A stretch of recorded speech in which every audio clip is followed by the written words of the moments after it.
Hi everyone, I'm Robin Sewell, and today on Arizona Highways. For over 25 years, Main Street has been in the downtown in Casa Grande, creating an environment down here that's welcoming and inviting to the people that come to visit. The downtown is a historic, beautiful space. This is the arts hub for the county, or at least we're determined to make it so. When I first came here, one of the first things I did was come to Art in the Alley, and I realized, okay, I can hang out in this place. There's some cool people here. It was one of the first things we did down here to kind of get the art thing going. The Art in the Alley event that was held here in the past, people learned to appreciate it. All this stuff you see down here was primarily done by volunteers. It was quite a project, and we all had a good time once it got started. And we climbed ladders and painted the blocks, so it was really quite a bit of fun. I took some linen out, and I did the sizes of the door panels, and I did them at home, and then we brought them down and adhered them down here. Yeah, there was a group of us that started out working on it, a group, there were 3 or 4 of us. We did a lot of research. It took a period of time. It was fun to do, and if you have a chance, go by and see the work that's been done downtown in the alley, including the mural. When I first moved down here with my wife, she said, you know, you should go downtown and check out what's going on there. There's a theater down there and there's an art scene, and I did that in like 2005 and been connected downtown ever since. We've always had this great group of people that have been dedicated to the downtown, that did so many of these art projects. Gentlemen, you intrigue me. I don't think anybody's doing year-round theater in any other place in the county. We do upwards to 14 shows a year. The downtown is the heart of Casa Grande. We have this wonderful mix of Native American community here. We have our Hispanic community that's very prominent. And then there's also that cowboy culture with the Western Trading Post auction. All of it blends together really well here, and it always has.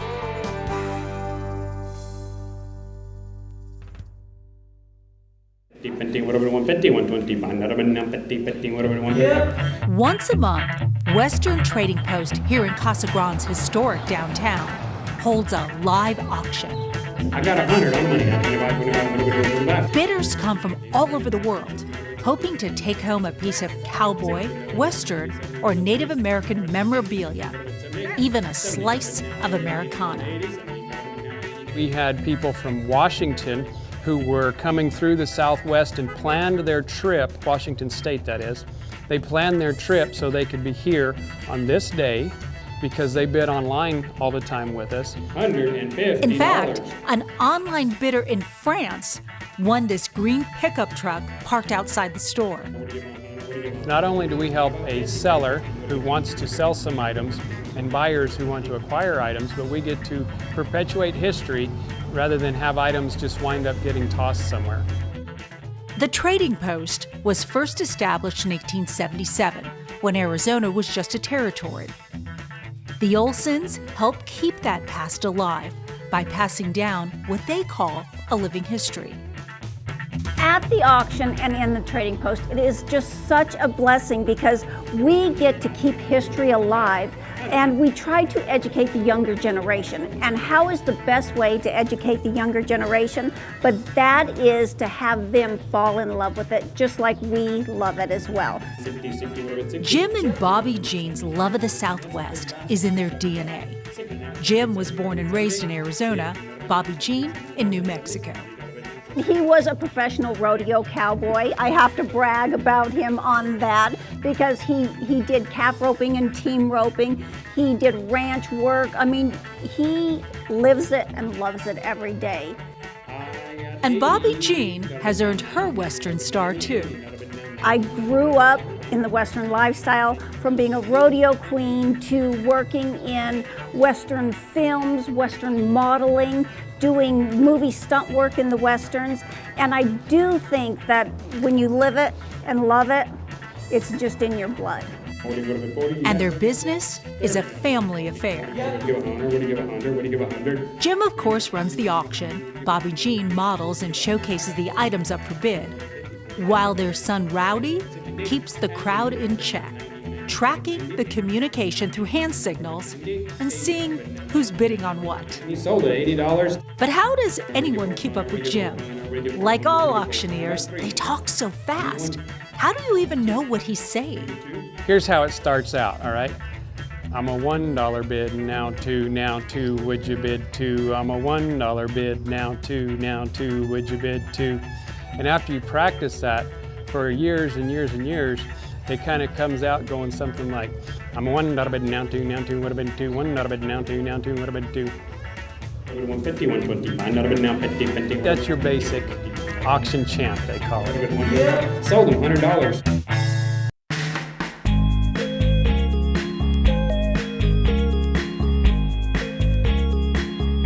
See if any of these fit. And if they don't, then we work on them until they do. Adventures in Stained Glass is right next door to Western Trading Post on North Florence Street. And a normal panel, rectangle panel, it's all put together before I touch it with soldering. I never solder anything until it's done. But this one is different. It's a dang circle, and it'll move. John Rooney usually does custom work for homes and churches, but this project is special. This circle is one of more than 24 he's made that will be placed in the iron fence built for the Casa Grande Art Museum. This is number 31 of the circles. His wife Susan volunteered him. Susan sits on the Historic Preservation Commission. She's a secretary for Main Street, and she sits on the Black Box Foundation, which is the theater group in town. She comes up with ideas, a lot of times off of Pinterest, which whoever started that should have been slapped. This is also John's first public art installation. That's why I was so motivated to have his work there for the entire city or anybody to see, because you don't see his work often unless you go into a church and you can really get the feeling for it. So people who are from out of town will see it and enjoy it, and it'll be his legacy here in town. I guess, I'm not sure. We'll see what happens. He's very humble. The stained glass pieces may not have been his original idea. Although he would be the one to do them anyway, so. Yeah, I would have done it anyway. Each definitely has his stamp of approval. I'm using up a lot of scrap glass, old glass, glass that I've bought from people that isn't made anymore. A lot of the glass I have, this stuff isn't going to be made anymore, period. And that makes these even more unique. Like a quilt made from scraps and extra materials to create one-of-a-kind designs reflective of the artist and his community. It'll end up being the same shape. I'm only doing 3, maybe 4 of the same shape. And then there's different textures of glass in them, like this, clear textures. And this is the Pueblo Deco. John and Susan are both originally from Colorado, but they didn't cross paths until Susan took a stained glass class at John's shop. Some of the different things I do are too abstract for him. Yeah. While they each may have their own artistic vision, John believes they've each made a lasting impression. Yeah, we've, I think, made a dent in town.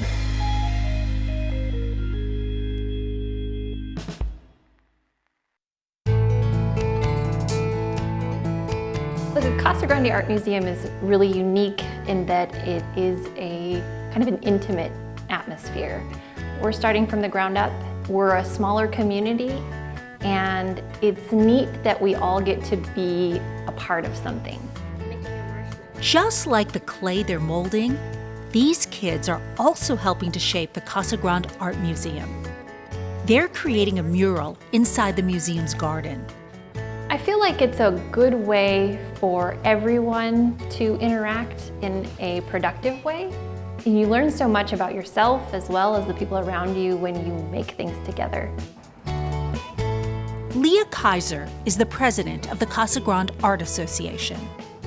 The Casa Grande Art Association advocates for all forms of art in the Casa Grande area. We're mostly a group of artists and art lovers. Part of the purpose of any museum is to educate, inspire, and protect. Several years ago, there was an article in the newspaper about the Casa Grande Art Museum closing down. That, instead, turned into a call of action. The community rallied and began advocating for the future of their museum. They volunteered as docents and pitched in to help make it a more inviting place.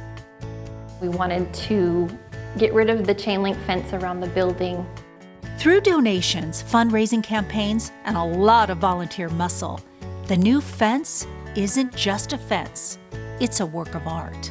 Others came up with other ideas for things that we could do to make it even more inviting. There's now the beginnings of a sculptural garden surrounded by desert landscaping. There are mosaics and benches to sit and enjoy the benefits of all their hard work. It all just came together. Everybody just jumped in and was just excited about this project. I think it's because there are a lot of artists in this community, and I think for a long time, there hasn't been an outlet. The Casa Grande Art Museum is as much about creating and caring for the community as it is about growing it. Every spring, the Art Museum opens its doors to the Casa Grande middle schools, and they come and they exhibit work at the museum. Besides showcasing their talents, maybe more importantly, exhibits like this give these young artists a voice. There are recurring themes of loneliness and bullying, finding their sexual identity and acceptance, a commentary on the world they are experiencing. You know, I think middle school is a time when you're really starting to see that you have a voice. I mean, this is their avenue for putting themselves out there, and it's kind of a neat thing that we can give them that opportunity. While the museum also holds exhibitions of regional artists, their work hangs on the same walls as these young artists, and on the same walls of a once dilapidated old house, now rebuilt by the community it proudly serves and represents.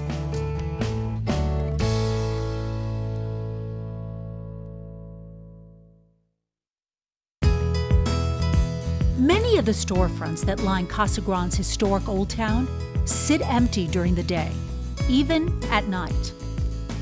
We don't have the businesses here that that bring people down here, you know, for a night out, to enjoy entertainment, and that's my goal. These 100 and nearly 100-year-old buildings have housed a host of bars, coffee shops, and boutiques, but they've now taken a bow. We want new businesses down here. We want an entertainment district, and we're in the center of an amazing area. Now, one volunteer group is raising the curtain, turning a spotlight back on these buildings. The concept was put them in the location and give viewers the idea of what this is. Downtown Casa Grande Live is part marketing ploy, part preservation, part theater troupe, and all parts revival. Giving them an idea of what they could do with the space. Since this used to be a bar, you can make it a bar, you can make it something else. 19-year-old TIARA HASBRUCK wrote this saloon scene being played out in the windows. It's a typical Friday night at the Picket Fence Saloon. So the story goes, Jebediah Pickett, he's our bartender, and then I have a partner in crime, which is Clementine, I'm Angel Hart. And then we have the three poker guys. So the three poker guys, they're playing their game. The guy in the corner is always cheating, getting all the money. And then they kind of get fed up with it. And no one knows that me and my partner in crime are gonna rob them at the end of our scene. It's like Thelma, Louise kind of thing. TIARA and her fellow actors are hoping to give a sense of what was, and hope that you will use your imagination to see what these vacant buildings could be. I would say the main part of it is bringing more life to this community because it's kind of dying out, but we want to bring it back so that all the teenagers and all the older generations, we can all get together and enjoy something that's, you know, fresh and new and brings us all together. Something like this, trying to bring life back to downtown. It gives us something to do, gives us something enjoyable to do. It's an amazing downtown, and I mean, other places build things like this. We have it here. It's real. It is historic. I mean, there's so many buildings that are on the local and the National Historic Register. It's amazing.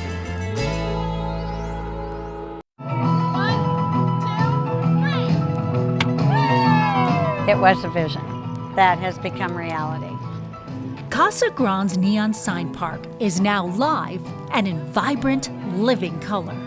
The signs are all from Casa Grande except for that Dairy Queen sign, and that's from Holbrook on Route 66.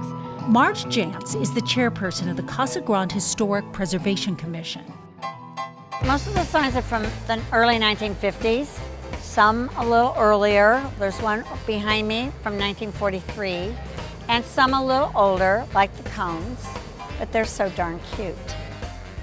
There's so much history in these signs that go back like almost 70 years. These signs of the past are also signs of the future. The Neon Sign Park is such a great addition to downtown Casa Grande. I serve as president of the Main Street Board, and we were always looking for projects to bring more people downtown in the evening hours, to create a vibe downtown Casa Grande. And I think this park is the catalyst to starting that. Richard Rosales lives in Casa Grande and works for APS Community Affairs. We have one that came actually from APS's predecessor, which was Arizona Edison. And so that sign is near and dear to my heart, and I think that's the prettiest sign out here. He hopes the Neon Park will light the way for a bigger arts and entertainment district. It's just really cool to see all that in one place, and to see them lit up at night. I'm just excited for what's going to happen downtown here in Casa Grande. Believe it or not, Casa Grande beat out some major big cities like Philadelphia for the grant money to build this park. American Express was going to give away $2 million across the country for preservation projects. And they were contacting Main Streets, and we had a project, and they liked the project. If neon required batteries, Marge would be the Energizer Bunny. We were like on the street, so to speak, getting people to vote 5 times every day for 35 days. And she kept going, going, and going. And we were in first place for quite a while. Casa Grande got the grant money, which then helped the Main Street Project and the Preservation Commission secure more than just cool works of mid-century art. We're saving our sign history. And why is it important for Casa Grande? Just look at this.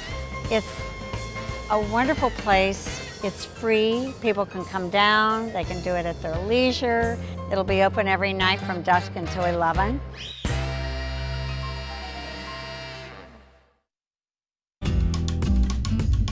I'm the owner of Cook & Company Sign Makers, and we've done 9 of the 11 restorations here in all of the installations.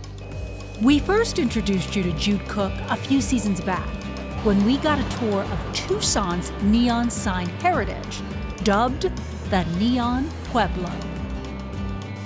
There's a lot of appreciation for the mid-century signs in Arizona with what we've done in Tucson, what Casa Grande's doing here. I think it's going to help create a draw for people that are specifically interested in it. What's fascinating about the neon signs out in this part of the country is they have a different feel than what a lot of the stuff back east was. A lot of our stuff was really right after World War II when the car culture took off, and all these little hotels were trying to grab your attention, and one of the ways to do that was to have a sign that had character, because that's the first thing you see. The hotels might be similar, but they wanted to stand out. Restoring these signs required quite a bit of research that was not found in a history or art book. When you get these things in and they're rusted out, and there's pigeon nests, 6-8 inches deep all the way through the sign, that some of these signs have been changed 3 or 4 times. For the Horseshoe Motel, Jude turned to an old postcard to make sure they got the color right. The other thing the postcard showed us, which was really, really subtle was it actually had the waving arm guy at the base of the sign. But neon art wasn't always popular. The movie industry did a lot of damage to neon by always showing it as, you know, downtrodden, flickering, flashing, buzzing kind of stuff. And I think neon would have held on a lot longer than that. I've seen in the last 4 or 5 years quite a resurgence in requests for neon. Some of that is repair, restoration, even custom work. Jude says all of it plays a part in neon's preservation. The importance of preserving this stuff is these things slip away quietly and you'll never be made again. You know, these things need to be shared. People need to enjoy them.